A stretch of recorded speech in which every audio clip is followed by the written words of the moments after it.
ഒരു പ്രോഡക്റ്റ് നിങ്ങളിൽ പലരും കണ്ടിട്ടുണ്ടാവും, പക്ഷെ കഴിച്ചിട്ടുണ്ടാവില്ല. അപ്പം ഇത് ഡ്രൈ പ്രോൺസ് ആണ്, കുറച്ച് ബിഗർ സൈസ് ആണ്. അപ്പം ഈ ഒരു പ്രോൺസ് യൂസ് ചെയ്ത് നമ്മൾ ഇന്നൊരു ബിരിയാണി ഉണ്ടാക്കാൻ പോവാണ്.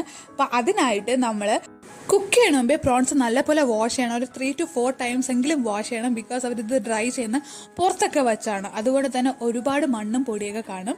അപ്പോൾ നല്ലപോലെ വാഷ് ചെയ്ത ശേഷം കുറച്ച് ഉപ്പ് യൂസ് ചെയ്ത് നമ്മളൊരു നോൺ സ്റ്റിക്ക് പാനിൽ ഇതൊന്ന് വറുത്തെടുക്കുക. നമുക്കൊരു ക്രിസ്പി ടെക്സ്ചറും കുറച്ച് വേവാനും കൂടെ ആയിട്ടാണ്.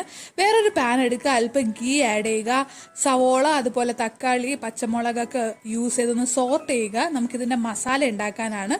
പിന്നെ നമുക്ക് ആവശ്യമായിട്ടുള്ള മസാല പൊടികളൊക്കെ ചേർക്കുക. ഈ ഒരു കൺസിസ്റ്റൻസിയിൽ എത്തുമ്പോൾ നമ്മുടെ പ്രോൺസ് ഇതിൽ ആഡ് ചെയ്യുക, നല്ലപോലെ മിക്സ് ചെയ്യുക.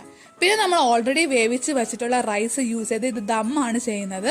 അപ്പം നമ്മൾ ഫൈനലായിട്ട് മല്ലിയിലേക്ക് ആഡ് ചെയ്തിട്ട് ഇതുപോലെ ടേസ്റ്റി ആയിട്ടുള്ള നമ്മുടെ ഡ്രൈ പ്രോൺസ് ബിരിയാണി റെഡി. അപ്പം എല്ലാവരും